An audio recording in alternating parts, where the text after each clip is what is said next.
No one panicked at first. The assignment sounded simple enough. Build a functional weapon using only naturally occurring materials. No electronics, no off-world tools. You have one planetary rotation. The cadets assembled at the base of the simulated wilderness dome, a full class of 37 from 18 different systems, every one of them part of the Interstellar Tactical Academy's elite survival track. They were taught to hack systems, deploy antimatter charges, disable mech suits with sonic scramblers, but none of that mattered today. Today, the simulated planet Zone 9, they called it, offered no fusion cores, no field kits, no charging stations. Just air, soil, trees, rocks, wind, and time. The instructor stood tall above them all, as Virellians always did. 8 feet of armored sinew and cybernetic limbs, encased in matte black exo-steel. The academy called him Instructor Var. Most cadets called him Sir, and hoped he wouldn't call on them. His 4 primary eyes scanned the field while 2 smaller optical ports fed live diagnostics into the academy's central system. "This is not a trick," Var said, his voice modulated through a scratchy throat module that sounded like torn paper. "You will receive no outside support. This is a survival simulation. You are to build a weapon using only local, organic, and naturally sourced materials. Your test begins now. You have one planetary rotation." The moment he finished speaking, half the class ran. Some tore into the brush. Others began immediately breaking apart old-growth stalks and fallen limbs. One Trinari cadet used the flat edge of her footpads to shape stones into hammers.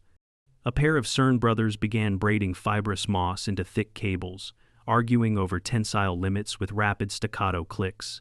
Some creatures flailed in the undergrowth like they were fighting it. There was motion everywhere except one spot. Jack had not moved. Hands in his pockets, legs slightly bent like he was about to start a jog he never intended to finish. His gaze rested on the curve of a tree limb, no thicker than his forearm, darkened by resin and age. The way he looked at it was strange, not greedy, not analytical, like he already knew it, and was just confirming something quietly in his head. "Is the human broken?" asked the Trinari, her gill frills fluttering as she stared. "No, he's calculating an explosive yield," a Scurv said. "They do that. Humans love explosions." But Jack didn't gather fuel. He walked in a slow arc through the clearing, stopping to examine bark with 2 fingers, tug on hanging vines, and dig his fingers into the dirt to feel the base of roots. When he found the branch he had been watching earlier, he crouched low, placed both hands around it, and twisted gently to test its give. The curve was good. Too much resistance, and it would snap under tension. Too little, and it wouldn't store enough force. It flexed back, with promise. He dragged the branch toward a shaded boulder and sat cross-legged in the dust. From his belt pouch, he drew the edge of something dull and flat, a broken triangular shard of an old ship panel, corners filed to a rough blade by hours of dragging across coarse stone. He began to whittle. By midday, the clearing smelled like sap and alien sweat. Several cadets had sustained minor injuries, bruises, sprained digits, a nasty abrasion from a snapped stone sling. Medical drones floated nearby, but unless it was life-threatening, treatment was withheld. This was part of the test. Jack's hands had gone red from the work. Not just from the bark and the pulling, but from one particularly nasty gash across the meat of his palm, a punishment for gripping the glassy edge of a fractured lens too hard while shaping it into a point. He'd rinsed it with stream water, wrapped it with a strip of bark, and kept going. The bow was taking form. While other cadets constructed net traps, swinging clubs, bone-studded mallets, and one overly ambitious vine hurler that collapsed under its own weight, Jack's project remained a mystery. He had carved the belly of the bow into a subtle curve, sanded the notches where the string would seat, and spent over an hour braiding fiber from a plant whose tensile memory he had tested earlier by simply snapping it and watching how the strands curled. A few passed by and scoffed. "Your tool is too thin," said a Mern cadet with crystalline joints and translucent skin. "It will not withstand torsion." "It's not a tool," Jack muttered, tying the first loop of his bowstring. "It's a weapon." "You're using bark fibers," another said, staring in disbelief. "How can something like that generate killing force?" Jack didn't look up. "Ask a deer." That got him a strange look. The kind of look you give someone who just mentioned a myth you weren't sure was real. The fletching came next. Jack sliced broad, ridged leaves from the high canopies wide enough to catch airflow, rigid enough to keep a stable spin. He cut them into near uniform triangles and bound them to the back of a shaved wooden shaft with overlapping vine thread. His arrowhead was the most brutal part, a rough shard of impact glass he'd found near a crash site outside the test zone. Irregular, jagged, but sharp enough to slice a tendon on touch. He embedded it into the arrow's tip, reinforced it with a split notch, and bound the shaft tight. The thing wasn't pretty. It didn't need to be. By the time the sun simulation reached its false sunset, Instructor Var returned. His armor gleamed under the low light, and from his shoulder, a compartment opened. Something slithered out. Something fast. The drone. It was matte gray, sleek as a diving falcon, with micro-thrusters on its wings and a reinforced front casing shaped like a predatory beak. It hovered 10 feet up, scanning the cadets below. Its optic array pulsed once, twice, then zipped into the air. "You will each have one attempt," Var said. "Demonstrate your weapon's effectiveness against a moving, evasive target. Scoring is based on impact, damage, and accuracy." One by one, cadets stepped forward. The first hurled a stone bolter, which splashed harmlessly into the grass. Another fired a spring-loaded vine trap that missed the drone by 3 meters. A third lobbed a spiked net that unfolded too slowly. One clubbed the air as the drone passed, earning a puff of mockery from its rear thruster. Nothing stuck. A dozen tries in, not a scratch. The drone was fast. It moved like a shadow cast by wind, zigzagging, diving, juking hard right before darting up in a vertical climb. Its targeting system was ruthless, its agility optimized to mimic a hostile predator. Jack waited. When the last cadet's trap exploded in its own rigging and the smoke cleared, Jack stepped forward. Bow in hand, one arrow. He walked slowly to the center of the field and glanced up, reading the wind with a raised hand, like he was feeling it breathe. He planted his feet shoulder-width apart. Drew the bowstring with a fluid, practiced motion. His shoulders didn't shake, his elbow aligned with the arrow's shaft. The drone noticed. It dipped, spun, began a circling pattern, erratic, predatory, fast. Jack inhaled. He didn't aim like the others. He tracked. When the drone crossed just above the horizon, mid-flight on a rising turn, Jack released. The arrow hissed through the air, silent, fast, terrifying in its simplicity. It hit. Not just anywhere, dead center, right through the drone's main optic. The casing sparked, and the machine spasmed mid-air, flailing like a broken insect. It lost altitude and crashed hard into the grass. Sparks fizzed. Smoke coiled into the air. No one spoke. Even Instructor Var took half a second longer than normal before stepping forward. "That," he said slowly, "was not expected." Jack exhaled and lowered the bow. He looked tired now, sweat-drenched, dirt-streaked, hands still raw under the bark wrap. But he didn't grin. He didn't even speak. Behind him, the other cadet stared, not just at the ruined drone, but at the bow, at the arrow.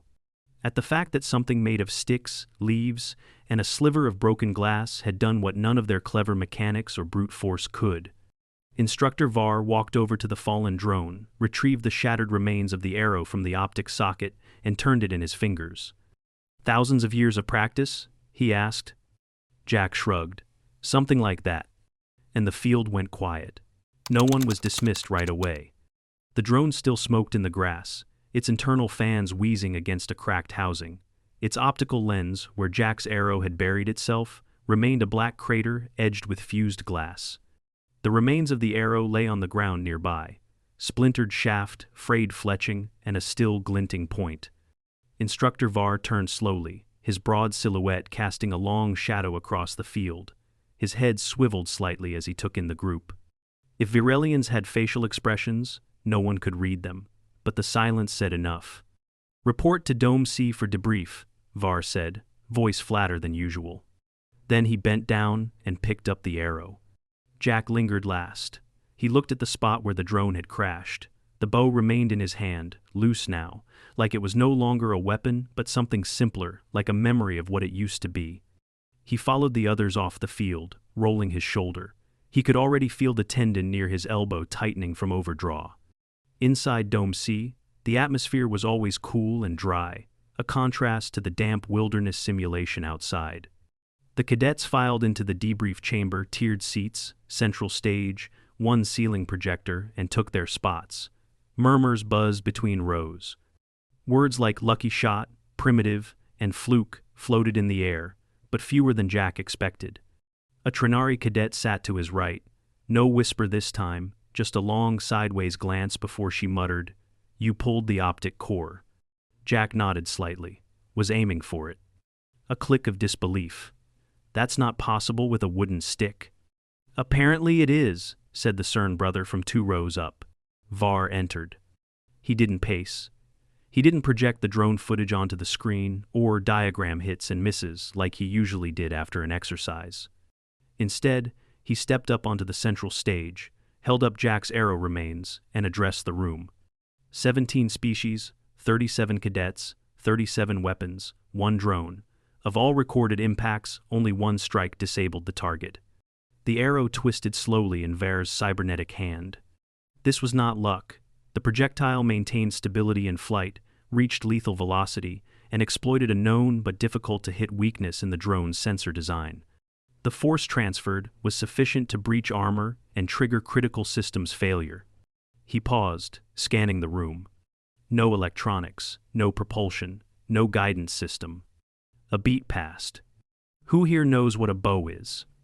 One hand raised. A Nasari cadet, an elastic launch tool, ancient design found on lower tech settlements. "I've seen simulations." "It is not simulated," Var said. "It is human history." All eyes turned toward Jack. He didn't react. Not really, just listened, his fingers drumming once on the side of his leg. His hand ached now. The cut was stiff, and the bark wrap was starting to come loose. He didn't touch it. Not yet. The briefing continued. Human cultures on Earth developed these weapons over thousands of years. Not for sport, for necessity. They learned not only to make them, but to refine them across climates, materials, and circumstances. This, Var lifted the arrow again, was made in less than 1 rotation using no modern instruments. A murmur rippled through the room. Jack could feel it: uncertainty. Not hostility, not really, just a shift. The kind that happened when you realized something you dismissed might be worth revisiting. Var finally looked at Jack. "Explain it." The room quieted. Jack didn't stand. He didn't raise his voice. He just spoke, tired but clear. "You take something that bends without breaking. That's your bow. Then you take something strong enough to hold tension. That's your string. When you draw the string back, the limbs of the bow store energy as potential force. Let go, and it releases that energy through the arrow." He paused, flexed his hand unconsciously.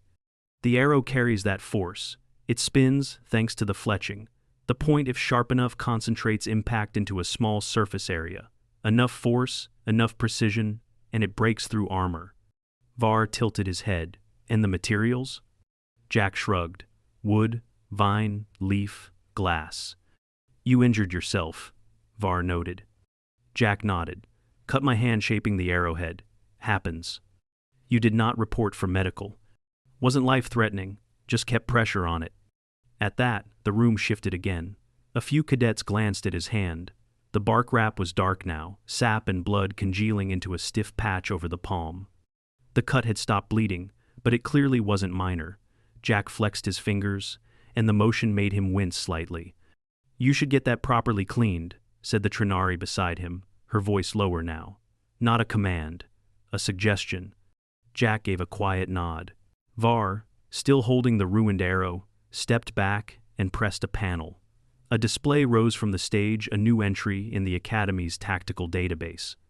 It showed a 3D scan of the arrow, a simulation of the bow mechanics, and a note under classification. Weapon type: primitive projectile. Material classification: organic. Risk assessment: elevated in low-tech environments. Recommendation: reevaluate human threat profiles in survival contexts. The cadets stared at it. Not because it was flashy, it wasn't, but because it was permanent. An addition to the record. something future classes would see. And it had come from one of them. VAR didn't congratulate Jack. He didn't need to. "You're dismissed." The cadets filtered out slowly. Some approached Jack with nods. One asked to see the bow again. A CERN brother asked, "Can you show me how to bind fletching?" He seemed surprised at himself for asking. Jack didn't stay long. He needed a med station. He made his way toward the field exit, passing through a side corridor that led to the Academy's outpost clinic. Inside, the sterile air smelled like antiseptic and aloe. A medical assistant drone hovered down with a soft whir. It blinked once, scanned his hand, and emitted a short tone. Wound depth, subdermal laceration. Foreign material detected. Plant fiber, trace glass. Infection risk, moderate. Treatment required, immediate. He sat down, wincing as he peeled the bark wrap away. The drone's pincers worked quickly, flushing the wound with a mild antiseptic spray. Jack gritted his teeth. The glass shard embedded just under the skin had to be removed. The assistant used a micro-clamp to extract it, followed by a short-range tissue binder to close the tear. "You let this sit too long," the drone chimed. Jack didn't answer. His palm was numbed by the time it finished wrapping the bandage tight, clean, white, no pressure loss. Grip strength would return after a full rest cycle. He sat there another minute before heading out. The halls outside were quieter now. Most cadets were back in their dorms or still arguing about tactics. Jack walked slowly back toward the residential wing, passing the glass-walled archive near the central concourse. It caught his eye. A new case had been added. Inside, suspended on microfilament, was the shattered arrowhead. Below it, a small etched plaque read, "Made in a day. Interstellar Tactical Academy. Field Survival Test, Zone 9. Jack paused there a long moment. He didn't smile, didn't shake his head, he just looked at it. There was no glory in it, not really, just proof that something old still had teeth. As he turned to leave, he noticed a cadet standing nearby. Young, probably first year, wide eyes, staring at the case. "Did you make that?" the cadet asked. Jack hesitated, then nodded. "Yeah." "How?" "There's no targeting system." Jack thought about it. "Sometimes," he said, "you don't need a system, just patience, and the right materials." He walked away, hand still wrapped, shoulder aching, bow tucked under his arm like a walking stick. Behind him, the drone's remains still smoked on the field. The drone's destruction hadn't been part of the official curriculum, but it quickly became part of the unofficial one. Over the next few days, Jack found it impossible to walk more than 10 meters without someone calling out, "Human, explain again how it spins," or "What was the draw weight on that thing?" Or, most often, "Can you show me how to make one?" He didn't mind, not really. But he wasn't interested in becoming a tour exhibit either. He kept his answers short and direct. When asked, he would lift the bow he'd made, now sealed with a thin layer of tree resin, and drying slowly in his quarters, and explain how each curve mattered. That if the wood had been even a little stiffer, it would have snapped on the draw. If the fiber had stretched unevenly, the arrow would have spiraled off course. "But what if you'd missed?" one cadet asked during downtime in the mess hall. Jack didn't even look up from his rehydrated meal. "Then I'd have learned why it missed." The Trinari from the exercise, whose name he now knew was Errol, leaned across the table. "That's not how most species think about failure." "Then most species are wasting it." Instructor VAR didn't speak about the arrow again, not publicly, but things had changed. There was a new session added to the schedule, Survival Mechanics No Tech Zone. VAR didn't assign it, he didn't need to. Cadets showed up anyway. At first, they came out of curiosity, then competition, then something more complicated, concern. The realization that if one human with nothing but a stick and some patience could bring down a drone built for battlefield evasion, then maybe, just maybe, they were overlooking something dangerous. Or useful. The following week, during an open workshop block, Jack walked into the old equipment yard to find 6 cadets already waiting. A pair of CERN twins had brought bundles of raw wood. One, Brolic, had sourced vine and leaf samples. Even the Mern, who had mocked Jack's build days before, was there with a handheld force meter to test the resistance of different chords. Jack blinked. "You're trying to build one," he said. The browlic nodded with her top eyes while her lower ones adjusted magnification. Instructor didn't assign this. We thought you might help. Jack looked around. No one has a blade sharp enough, he said. You're splitting the wood wrong. And these leaves, he held one up, too soft for fletching. Use something with natural ridging. Has to catch airflow. No one argued. He spent the next 3 hours working with them. He didn't do the building, he demonstrated, and they followed. The CERN twins finally stopped talking over each other long enough to shape a halfway decent curve. Errol, the Trinari, asked if he could show her how to knot a bowstring without having it fray under tension. The brolic cracked a leaf between her fingers and tilted her head. This one? Jack nodded. That'll fly straight if you bind it right. Afterward, Jack sat back, hands sticky with sap, watching the others test their creations. Most fell short. One string snapped mid-pull. An arrow fired sideways into the dirt. Another missed its mark entirely. But no one seemed discouraged. Errol, who'd fumbled her first 3 shots, finally landed a decent strike into a soft target dummy. It didn't penetrate far. But it hit. Her frills twitched in something Jack guessed was pride. Thousands of years of practice? She asked, echoing what Var had said in the field. Jack smiled faintly. We had to hunt before we had fire. One of the CERN spoke up. So you evolved your species with sticks? Jack shook his head. We survived with sticks. Big difference. The Mern stepped forward, still struggling with his half-built bow. Why would a species still train in something so outdated? Jack studied him for a moment. Because environments change, tech breaks, batteries die, systems crash, but a sharpened stick? That works whether you're on Earth or orbiting a gas giant. But you only had one arrow, the Mern pressed. What if it had failed? Jack looked over at the target dummy with the shallow embedded arrow and answered honestly. Then I would have gone and made another. That answer unsettled the Mern more than anything else. As the others cleaned up, Errol lingered behind. You know, she said, watching him repack his things. We don't usually ask for help in this program. It's designed for competition. Jack gave a one-shouldered shrug. There's no competition if you're all dead. She blinked once, then twice. That's dark. It's realistic. Before she could reply, a chime buzzed from the Academy comms. Attention. Mandatory performance review. All cadets to Simulation Chamber 3. Jack looked up. That's the emergency sim room. Errol's frills stiffened slightly. We don't have a drill scheduled.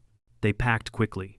Within minutes, they joined the other cadets in Sim Chamber 3, a massive, full-dome holographic space designed to simulate crisis environments, debris fields, wrecked colonies, deserted planets. This one loaded slow. When it did, the terrain appeared scorched and chaotic, twisted trees, shattered stone, deep craters. Instructor Var stood at the far end of the dome. This is a pressure scenario. A weapons cache has been destroyed. You are stranded. You must survive until extraction. A new element blinked into view. Time limit, 4 hours. Conditions. No tech. No support. Hostile entity detected. Jack sighed. It wasn't that he minded another simulation, but his hands still hurt when he closed it, and his shoulders still ached if he drew too deep. Begin, Var ordered. The dome lit up. Jack was already moving, heading for the nearest rocky outcrop, while others shouted plans. He didn't care about leading, he cared about surviving. Again. Only now, others followed him anyway. Errol at his side, one of the CERN behind, even the Mern, grumbling but present. What's the plan? Errol asked. Cover, weapons. Then assess the hostile. Build another bow? Jack winced slightly. If I have time? They scavenged quickly, splitting rolls without speaking much. The brolic found usable plant fibers. The CERN tested branch flexibility. Jack located an old simulation structure with a shattered window and pried free a piece of translucent polymer. Better than glass, he muttered. As the team built, the simulation escalated. Distant thuds mimicked approaching footsteps. The sky dimmed. Audio cues suggested a massive entity closing in. 10 minutes, Jack warned. We get one shot at this. He built the bow again. Faster this time. Less refined, more function over form. The string frayed once, but Errol reinforced it. The arrow was short but sharp polymer tip tied down with overlapping vine cord. When the enemy appeared, it wasn't subtle. A massive sim creature, bulked with armor plating and reinforced joints, scanned the terrain with bright red optics. Not quite the same as the drone, but definitely based on it. Jack pulled the bowstring. It tensed. His arm screamed. The wound on his hand opened slightly under pressure. He gritted his teeth, aimed. "Now," Errol said. Jack loosed the arrow. It flew fast. And hit. The creature staggered. One eye flickered. Then the whole sim construct powered down, crashing into the digital earth with a metallic echo. The team froze. Simulation ended. Var's voice echoed through the dome. Success. No further comment. The room dimmed, the terrain dissolved, and the cadets slowly turned to Jack. Not with awe this time, not even surprise. With understanding. "You okay?" Errol asked. Jack looked at his hand, blood soaked through the wrap again. "Not really," he muttered. They got him to the medbay. Again. This time, the assistant drone removed the bandage with a disappointed buzz. Reopened laceration, mild stress to median nerve, local inflammation.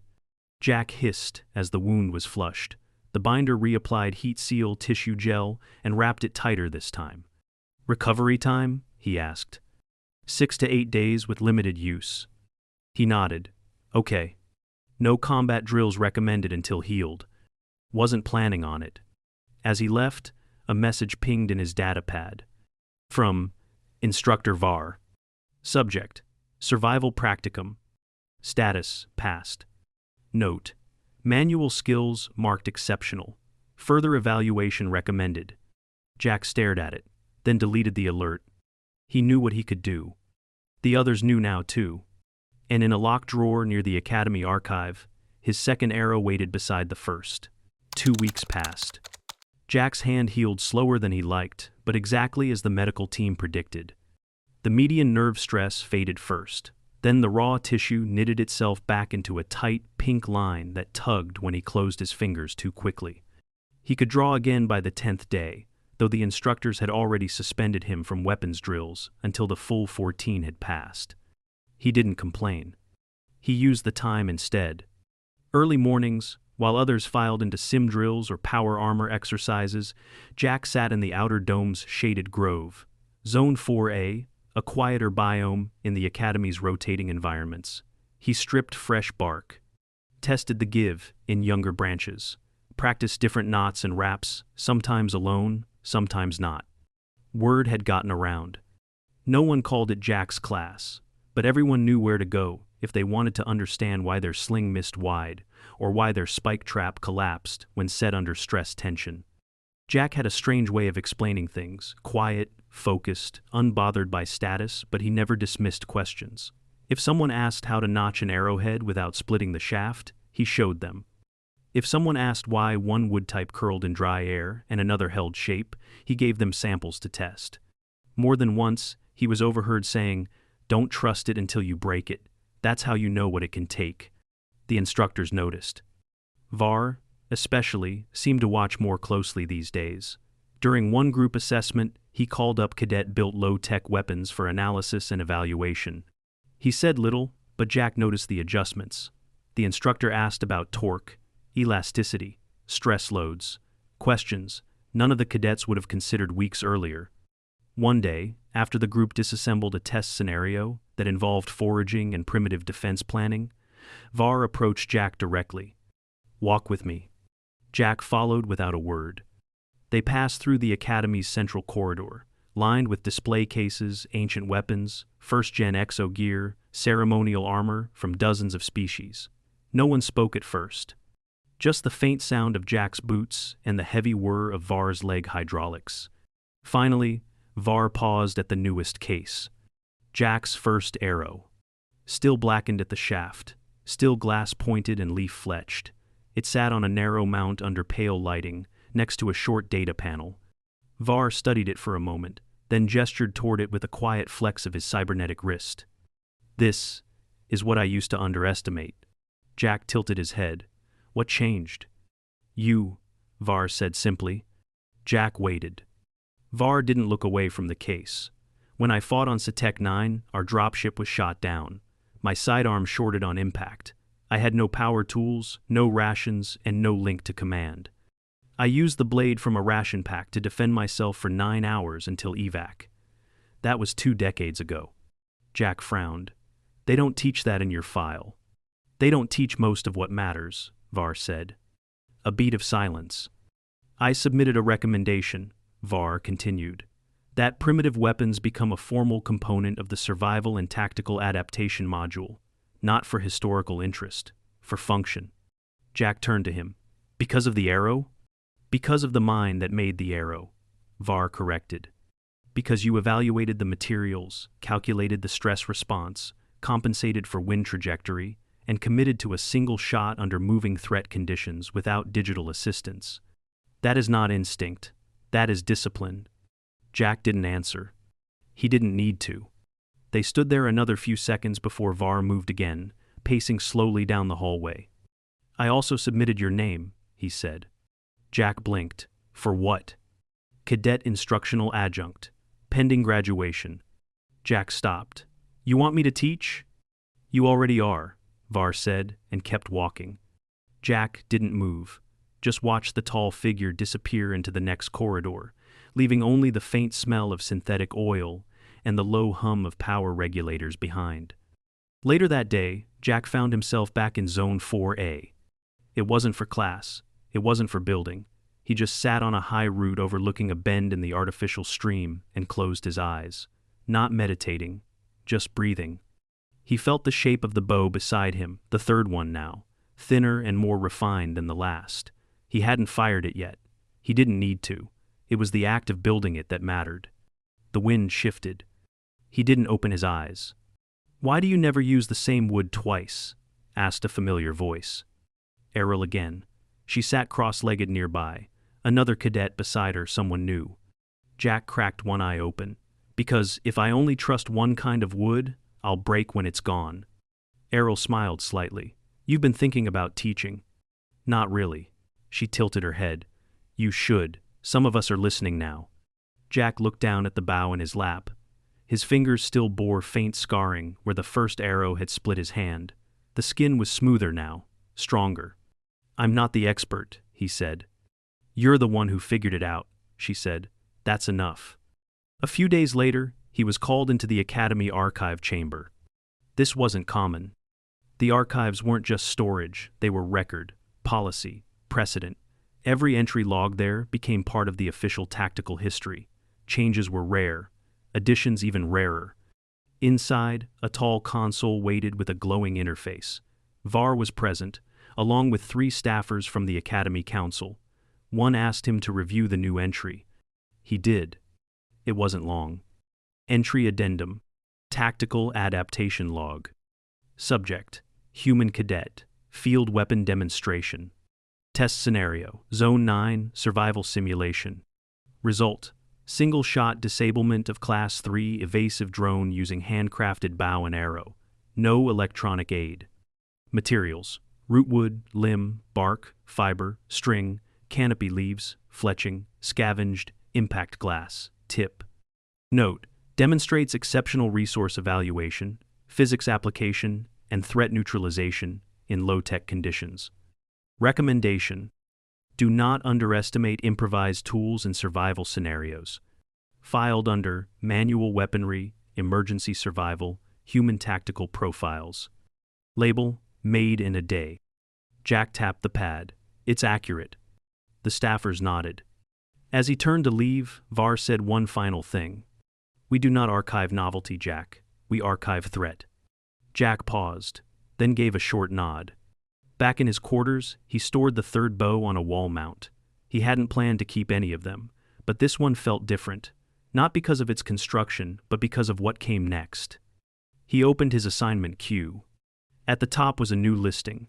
Course Beta 223, Primitive Systems and Survival.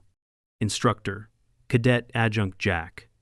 Session 1, Fundamentals of Manual Weaponry. Approved. Jack stared at it for a long time. He exhaled once, slow, then smiled. And somewhere across the academy, behind glass, under light, surrounded by decades of war trophies and relics, an arrow still sat, split from impact, but whole in memory. Made in a day, feared for a lifetime.